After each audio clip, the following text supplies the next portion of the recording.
Welcome to Tucker Carlson tonight. Attorney General Jeff Sessions is joining us exclusively in just a minute. A short time ago, he announced he will recuse himself from any investigation into Russian meddling in the 2016 election. The whole drama began 24 hours ago when the Washington Post reported that Sessions had failed to disclose meetings with the Russian ambassador during his confirmation hearings. Since then, Democrats on the Hill have been going all out, with many demanding that he resign immediately.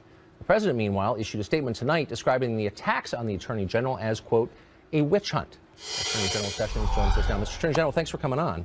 Hey, thank you.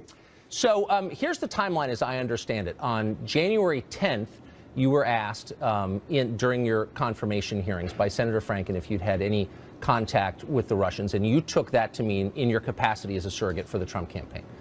And then a little over 2 weeks later, Mike Flynn was forced to resign because of conversations he had with that very same Russian ambassador. And so my question is, from that point, February 13th until now, why did no one on your staff come to you and say, hey, we had conversations with the Russian ambassador, perhaps we should amend our statement to the Senate in order to avoid the problems that Mike Flynn had? Well, Tucker, the question came to me was from Senator Franken, and he went into a great length saying that that day some new story had come out and said that various Trump surrogates were meeting continually with Russian officials as part of the campaign. And he raised that question with me, and my answer went straight to that. It's the first time I had heard that, so I focused on that I had not had any such meetings, was not meeting with Russian officials on a continuing basis to advance any campaign agenda.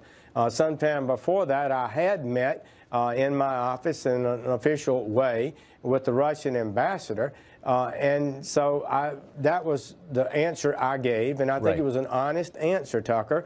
I thought I was responding exactly to that question, and it really became a big brouhaha, and I was glad to have the chance to kind of respond today and explain it. I guess my question, I understand all that, and I take you at your word, that you meant that you had not contacted or had any contact with the Russian government or its representatives in your capacity as an advisor to the Trump campaign. My point, though, again, is that a little over 2 weeks later, the National Security Advisor has to resign because of conversations that he had, also in his capacity as a non-surrogate for the campaign, with the very same ambassador. So did anyone on your staff say to you, holy smokes, perhaps we should clarify this, because you could see how it could be a problem?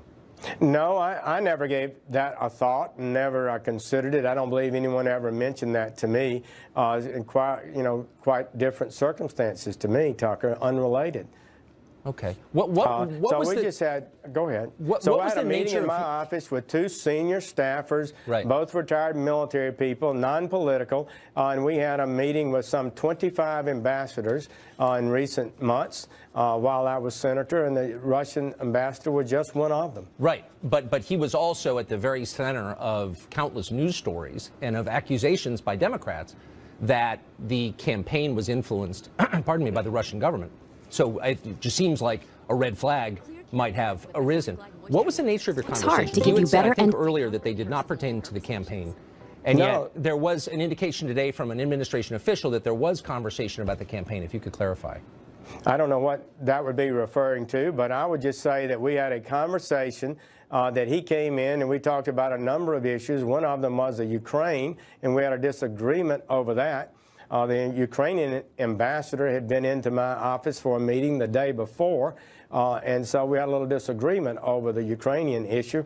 So we had a number of discussions like that, Tucker, but I don't recall any discussion of the campaign in any significant way. It was in no way some sort of coordinating of an effort or doing anything improper, and I don't believe anybody that was in that meeting would have seen or believed I said one thing that was improper or unwise. And it was really a sad thing to be attacked like that, but I think we've explained it, and we intend to move forward.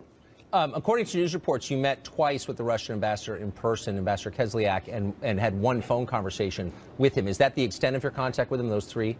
events? I don't remember whether I had a phone call conversation with him or not. I spoke at the Republican convention at a conference with some 50 ambassadors. After I spoke, I walked down from the podium and mingled with a number of people, and we met at that occasion and had a chat. Otherwise, and I left shortly thereafter. So that's the only two times that I recall having met him. Perhaps I have. I'm on the Armed Services Committee, and sometimes you meet people like that, but I don't recall having met anyone, met him any other time. Why did you recuse yourself from this? I mean, I understand your position is none of these conversations had anything to do with the campaign or your capacity as an advisor of the campaign, but you've recused yourself. Why? Tucker, we had started when I got confirmed. I told the Senate during that process that I would review issues before me to determine whether or not I should recuse myself. Recusal is not an admission of any wrongdoing. It's simply that whether or not you can be perceived as fairly deciding a case or evaluating a case. And so I committed to do that. After I became Attorney General, and I've only been there 3 weeks, we met with professional staff, ethics people to discuss this issue, and we had a full meeting a week or so ago and planned to have a meeting today. It was on our schedule to make a final decision about whether or not I should recuse myself. And the reason I believed I should recuse myself is because I was involved in the campaign.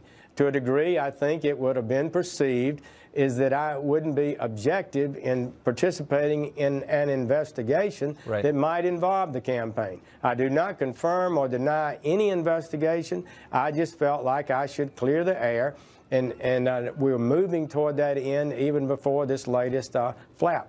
So does your recusal extend to, say, an investigation into the leaks that led to the departure of General Flynn? These things have to be decided on a case-by-case basis. Anytime anything comes up connected to the campaign, I would be recused because I've made that clear. If something else comes up that's not related to the campaign, we would go through the same process as I committed to the Senate, and that I have done, and that is to see if there's a reason I should not be involved in the case. So I think I've performed exactly correctly for an Attorney General of the United States. Now, you're a foreign policy advisor. In fact, you're the chairman, I think, of the foreign policy advisors to now President Trump. In that capacity, do you remember conversations that you had as a campaign about Russia? And was there did you have any belief that they were putting their thumb on the scale, rooting for President Trump over Hillary Clinton? What were your conversations about Russia? I never had any conversations about, with the Russians about this campaign and putting them assisting in the campaign or anything like that. I went out and spoke, and I campaigned for Trump, but I was not involved in anything like that, you can be sure. But did the campaign, I guess my question is, did the campaign believe that the Russian government, the Putin government, favored Trump over Clinton in this race? I have never been told that. I've never been told that. Do you think they did? I don't have any idea, Tucker. You have to ask them. Right. Do you think, I mean, the core allegation here from Democrats and some Republicans on the Hill have suggested that they don't think it's a crazy idea, that the Russian government influenced the outcome of this election. Do you think that that's true? I think the evidence is, people are bringing forth evidence, and there are congressional committees that are investigating that, and I believe the truth will come out. It usually does. Huh. Do you think there has been any evidence uncovered to this point? Well, I'm not going to comment on that. I'm not going to make a judgment on that today. But there's an investigation in progress, and so wouldn't that suggest that, I mean, I guess my question to you is, you often hear that allegation and the suggestion that there is actual evidence, and there must be some in order to have triggered an investigation, or no?